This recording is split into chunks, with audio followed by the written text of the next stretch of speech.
داہم محل سبق نمبر 18 تفسیر سورۃ الاخلاص۔ بسم اللہ الرحمن الرحیم۔ رب اشرح لی صدری ویسر لی امری واحلل عقدۃ من لسانی یفقہوا قولی۔ رب زدنی علما اللہم صل علی محمد النبی الامی وآلہ وسلم تسلیما۔ السلام علیکم ورحمۃ اللہ وبرکاتہ۔ بیٹا کیسی ہیں آپ سب؟ خیریت سے ہیں؟ اور یقیناً آپ لوگ سبق بھی یاد کر رہے ہوں گے۔ ہماری تقریباً 2 صورتیں رہ گئی ہیں۔ آج ہم نے سورۃ اخلاص پڑھنی ہے۔ سورۃ اخلاص مکیہ ہے۔ اس میں 4 آیات ہیں اور 1 رکوع ہے۔ کتنی آیات ہیں؟ 4 آیات ہیں اور 1 رکوع ہے۔ سورۃ اخلاص کا پہلے ہم ترجمہ دیکھ لیتے ہیں، پھر ہم اس کی اہمیت اور شان نزول اور اس کی تفسیر کریں گے۔ پہلے ہم اس کا ترجمہ کر لیتے ہیں۔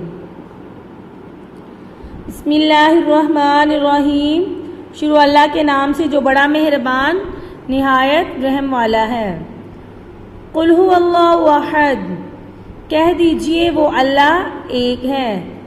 قل کہو، کہہ دیجئے، ہوا وہ اللہ اللہ احد ایک ہے، یکتا ہے۔ کہہ دیجئے وہ اللہ ایک ہے، کہو وہ اللہ یکتا ہے۔ اللہ الصمد، اللہ بے نیاز ہے۔ اللہ الصمد بے نیاز ہے۔ اللہ الصمد، اللہ بے نیاز ہے۔ لم یلد، نہ اس کی کوئی اولاد ہے، ولم، اور نہ یولد، وہ کسی کی اولاد ہے۔ لم یلد ولم یولد، نہ اس کی کوئی اولاد ہے اور نہ وہ کسی کی اولاد ہے۔ نہ اس کی کوئی اولاد ہے اور نہ وہ کسی کی اولاد ہے۔ ولم، اور نہیں، یکن، ہے، کفواً، ہمسر، احد، کوئی۔ ولم، اور نہیں، یکن، ہے، لہو، اس کا، کفواً، ہمسر، احد، کوئی۔ ولم یکن لہو کفواً احد، اور اس کا کوئی ہمسر نہیں ہے۔ اس طرح بھی کر سکتے ہیں، اور کوئی اس کے برابر نہیں ہے۔ ولم یکن لہو کفواً احد، اور کوئی اس کا ہمسر نہیں ہے۔ ترجمہ ہمارا ہو گیا۔ اب ہم اس کی وجہ تسمیہ دیکھ لیتے ہیں۔ وجہ تسمیہ اس صورت میں اگرچہ لفظ اخلاص نہیں آیا، مگر اس میں توحید باری تعالیٰ کو ہر قسم کے شرک سے خالص کر کے بیان کیا گیا ہے۔ اس وجہ سے اس صورت کا نام اخلاص رکھا گیا ہے۔ اخلاص کا مطلب یہ کہ بندہ اپنا سب کچھ اللہ کے لیے خالص کر دے، یعنی بندہ اگر اپنے اللہ سے محبت کرے تو سچائی کے ساتھ کرے، اور پھر اس محبت پر کیا کرے؟ جمع رہے، اور اس کی اطاعت و بندگی کرے تو سچے دل سے کرے، اور ہمیشہ ہر حال میں کرتا رہے، اس کی عظمت اور بڑائی کا اعتراف کرے تو خلوص کے ساتھ کرے۔ وہ اس کو اپنا خالق، رازق، مالک تسلیم کرے تو خالق اسی پر ہی وہ اپنا سہارا بنائے، صرف اسی کو یہ مقام دے۔ وہ بھروسہ کرے تو اسی کی ذات پر بھروسہ کرے، کیونکہ اس صورت میں اخلاص کا جو لفظ آیا ہے وہ خالص کرنے کا مطلب یہی ہے کہ ہر معاملے میں وہ اپنا اللہ کو کیا کر دے؟ خاص کر دے، اور ہر معاملے میں وہ اللہ کی ذات پر بھروسہ کرے۔ غرض یہ کہ وہ اپنا سب کچھ اس کی ذات کو جانے اور اسی پر جم دے۔ اسی کا نام کیا ہے؟ اخلاص ہے۔ اب ہم سورۃ کی اہمیت اور فضیلت دیکھ لیتے ہیں۔ یہ ایک بہت مختصر اور چھوٹی سی سورت ہے، تھوڑے سے الفاظ ہیں، مگر مطلب اور معنی کے لحاظ سے یہ بہت وسیع ہے۔ جیسے انسانی جسم میں آنکھ جو بہت چھوٹی سی ہے، لیکن اس کی بدولت ہم سارا یعنی پوری دنیا کو روشن دیکھتے ہیں، اندھیرا ہو تو اندھیرا دیکھتے ہیں، یعنی آنکھ کی وجہ سے ہم سارا کچھ دیکھتے ہیں۔ تو اس صورت کی فضیلت اور حدیث میں بھی بہت سی احادیث ہیں، کیونکہ اسی سے سارا دین کیا ہے؟ روشن ہے، کیونکہ اس میں توحید کو ایسے انداز میں پیش کیا گیا ہے کہ اس سے سارا دن کیا ہو جاتا ہے؟ روشن ہو جاتے ہیں۔ اور یہ اللہ تعالیٰ کے متعلق جو عقائد ہیں اس کی بنیاد ہے۔ اس میں آپ صلی اللہ علیہ وسلم نے فرمایا کہ جس کے قبضے میں میری جان ہے یہ سورت تہائی قرآن کے برابر ہے، یعنی جس نے یہ سورت پڑھی اس نے ثواب تہائی قرآن پڑھنے کا حاصل کیا، اور تہائی کے برابر ہونے کی وجہ سے علماء نے کہا کہ مضامین قرآن تین قسم کے، ایک توحید و صفات باری تعالیٰ، دوسرے بندوں کے اعمال و فعال کی کیفیت، تیسرے قیامت اور آخرت۔ وہاں کے تو ان تین مضامین سے اس صورت میں توحید و صفات باری تعالیٰ ہے، اس لیے اس صورت کو تہائی قرآن کے برابر اس کو قرار دیا گیا۔ اسی طرح ابو دردہ سے آپ سے روایت ہے کہ آپ سے وسلم نے فرمایا کہ تم ہر رات میں ایک تہائی قرآن پڑھ سکتے، تو صحابہ نے عرض کیا ہر شب میں ایک تہائی قرآن کیسے پڑھا جا سکتا ہے؟ تو آپ سے وسلم نے فرمایا قل هو اللہ احد ایک تہائی قرآن کے برابر ہے، یعنی ثواب میں ایک تہائی قرآن کے برابر ہے۔ اسی طرح عائشہ صدیقہ سے روایت ہے کہ آپ سے وسلم نے فرمایا آپ سے وسلم نے ایک لشکر بھیجا، ایک چھوٹا سا دستہ بھیجا اور ایک صاحب کو ان پر مقرر کر دیا۔ یہ ساتھی جو تھے جب بھی اپنے ساتھیوں کو نماز پڑھاتے تو قل هو اللہ احد پڑھتے نماز میں۔ جب وہ لوگ واپس آئے تو انہوں نے آپ سے وسلم سے اس کا ذکر کیا، تو آپ سے وسلم نے فرمایا کہ اس سے پوچھو کہ ایسا کیوں کرتا تھا؟ تو انہوں نے عرض کیا یہ سراسر رحمان کے، یعنی اس میں اللہ تعالیٰ کے اوصاف بیان ہے، اس لیے میں اس کو پڑھنا پسند کرتا ہوں اور اس صورت سے محبت رکھتا ہوں۔ تو آپ سے وسلم نے فرمایا ان کو اطلاع دے دو کہ اللہ تعالیٰ بھی کیا کرتے ہیں، تم سے محبت رکھتے ہیں۔ تو اس صورت کی یہ اہمیت اور فضیلت تھی، اور بھی بہت سی احادیث ہیں، بس آپ نے یہ چند جو احادیث ہیں کو اچھی طرح یاد کر لینا ہے۔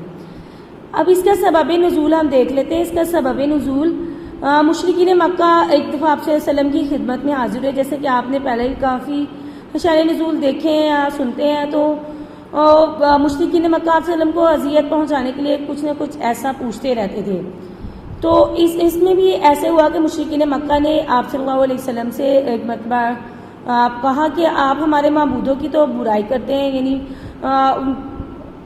یہ کہتے ہیں کہ ان کی عبادت نہ کرو، تو آپ اپنے رب کے تو اوصاف بیان کریں۔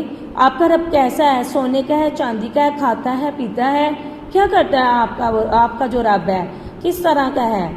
تو اس پر جب انہوں نے اللہ تعالیٰ کے اوصاف بیان کرنے کے لیے کہا تو اس پر اللہ تعالیٰ نے یہ صورت نازل فرمائی، اور اس میں اللہ تعالیٰ نے اپنی صفات کو بیان فرمایا ہے۔ اس صورت میں اللہ تعالیٰ نے ہر طرح کے شرک یعنی بت پرستی، عیسائیت، یہودیت، مجوسیت، ہر ایک کی کیا کر دی؟ تردید کر دی، اور خالص کیا کیا؟ توحید کا سبق دے دیا، اور کہہ دیا کہ کہو کہ اللہ ایک ہے، وہ صمد ہے، بے نیاز ہے، وہ اولاد، ماں باپ اور جتنے بھی لوگ شریک کرتے ہیں ان سب سے پاک ہے، اور اس کا کوئی ہمسر نہیں ہے، اس کا کوئی ہیلپر نہیں ہے، کوئی ساتھی نہیں ہے، کوئی مددگار نہیں ہے۔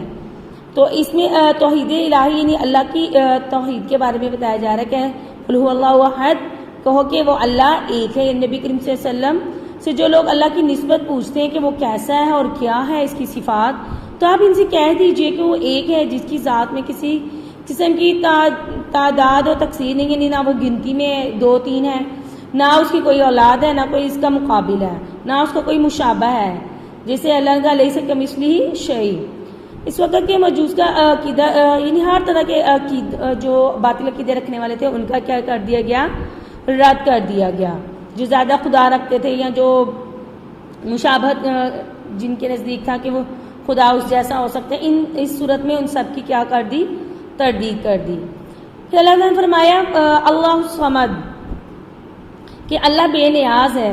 لفظ صمد کا کئی طرح اس کا ترجمہ کیا گیا، کئی اس کے معنی لیے گئے، تو چند ایک معنی ہم دیکھ لیتے ہیں۔ تمام صفات جو اللہ تعالیٰ میں پائی جاتی ہیں یہ صمد کے جو معنی ہیں اس میں صمد کا مطلب یہ کہ اللہ جتنی بھی اشیاء ہیں، جتنی بھی چیزیں ان سب کا جاننے والا ہے، کیونکہ کوئی حاجت روائی کرنا بغیر اس کی ممکن نہیں، کوئی بھی حاجت ہمیں پوری کرنی ہے، ہم چاہتے ہیں ہماری کوئی خواہش، کوئی ضرورت پوری ہو تو وہ اللہ کی ذات کے بغیر مکمل نہیں ہو سکتی۔ صمد کے یہ بھی معنی ہو سکتے ہیں سردار کے، جو سب سے اعلیٰ سردار ہو۔ صمد کے معنی تمام مخلوق کا خالق، یعنی تمام چیزوں کو پیدا کرنے والا ہو سکتا ہے۔ صمد کے معنی یہ بھی ہو سکتے ہیں کہ ہر کام میں مقصود اصلی اور اس کی طرف لے کر جانے والا۔ سمد کا مطلب یہ ہو سکتا ہے کہ جو نہ کھائے اور نہ پیے، یعنی ایسی ہستی ایسی ذات جو کھانے پینے سے پاک ہو۔ سمد کا مطلب یہ بھی ہو سکتا ہے کہ ایسی ذات جو فنا ہونے والی نہیں، جو ہمیشہ باقی رہنے والی۔ سمد کا مطلب جس کو کبھی زوال نہ آتا ہو۔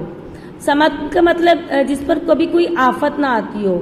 سمد کا مطلب بے عیب بھی ہو سکتا ہے۔ سمد کا مطلب وہ ہے جو ہر وقت غالب رہے، کبھی مغلوب نہ ہو۔ سمد کا مطلب یہ بھی ہے کہ جو کسی کو نظر نہ آ سکے، جو نہ کسی کو جنے نہ اس سے کوئی جنا جائے۔ سمد کا مطلب جس کے اوپر کوئی بڑا نہ ہو۔ سمد کا مطلب وہ جو زیادتی اور نقصان سے پاک ہو۔ تو یہ ساری جو سمد کا مطلب اگر کوئی ایک بھی لیا جائے تو اللہ تعالیٰ کے لیے یہ سارے مطلب اللہ کی ذات کے لیے کہ ہیں کہ وہ سمد ہے۔ اور اللہ تعالیٰ نے اس میں یہود و نصارہ و مشرکین کی تردید کر دی۔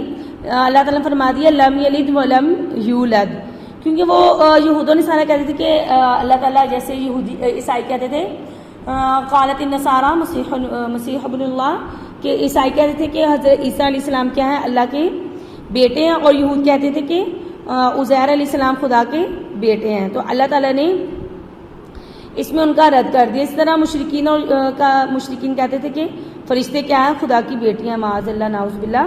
تو اللہ تعالیٰ نے اس میں ان سب کا کیا کر دیا، رد کر دیا۔ اور یہ جو اللہ کے نبی ہیں اللہ نے بتا دیا یہ بشر ہیں، اللہ کو مانتے ہیں، اور اللہ کی تو شان یہ ہے کہ نہ اس کو کسی نے جنا ہے اور نہ اس نے کسی کو جنا ہے، نہ وہ کسی سے پیدا ہوا نہ کوئی اس سے پیدا ہوا ہے۔ اگر اللہ پاک نے ارشاد فرما دیا وَلَمْ يَكُن لَّهُ كُفُوًا أَحَدٌ، نہ کوئی اس کے برابر ہے، یعنی اس کا کوئی مثل نہیں، نہ ذات میں، نہ وجود میں، نہ صفات میں، نہ اس کے علم و قدرت میں۔ اس میں اللہ کی کسی بھی صفت میں کسی مخلوق کو اس کا ہمسر، یعنی جو لوگ اللہ کی مخلوق میں سے کسی کو اس کے ہمسر ٹھہراتے ہیں ان سب کا کیا کر دیا، رد کر دیا۔ بعض گستاخ تو خدا سے بڑھ کر بعض صفات دوسروں میں ثابت کرتے ہیں، مثلا یہود کی کتابیں ہیں ان میں اگر دیکھا جائے تو وہ حضرت یعقوب علیہ السلام کو نعوذ باللہ ایسی باتیں لکھی ہوتی ہیں، اللہ تعالیٰ نے اس میں سب کا کیا کر دیا، رد کر دیا۔ حضرت ابو ہریرہ رضی اللہ سے روایت ہے کہ آپ صلی اللہ علیہ وسلم نے فرمایا آدم کا بیٹا مجھے جھوٹا قرار دیتا ہے حالانکہ اس کے لیے یہ جائز نہیں، اور وہ مجھے گالی دیتا ہے حالانکہ یہ اس کے لیے درست نہیں۔ میری تکذیب تو یہ ہے کہ وہ کہتا ہے کہ خدا نے مجھے جیسا پہلا پیدا کیا ایسا دوبارہ پیدا نہیں کرے گا، حالانکہ میں پہلی مرتبہ پیدا کرنا دوبارہ پیدا کرنے سے میرے لیے زیادہ آسان ہے۔ گالی یہ دینا یہ ہے کہ وہ کہتا ہے کہ خدا نے اپنے لیے اولاد اختیار کی، حالانکہ میں واحد ہوں، صمد ہوں، نہ والد ہوں، نہ مولود ہوں، نہ کوئی میرا مثل ہے۔ تو اس صورت کا خلاصہ یہ ہوا کہ اس میں اللہ تعالیٰ نے جو بنیادی عقیدہ تھا توحید اس کے بارے میں بتا دیا کہ اللہ تعالیٰ وحدہ لا شریک ہے، وہی ہر چیز کا خالق مالک اور رازق ہے، یعنی توحید ربوبیت، رب ہونا ہے جو ان سے ہے وہ اللہ ہی کی ذات ہے۔ اور دوسری توحید کے بارے میں سارا اس نے بتا دیا، آپ نے اس کو بیٹا اچھی طرح یاد کرنا ہے۔ السلام علیکم، اللہ حافظ، فی امان اللہ۔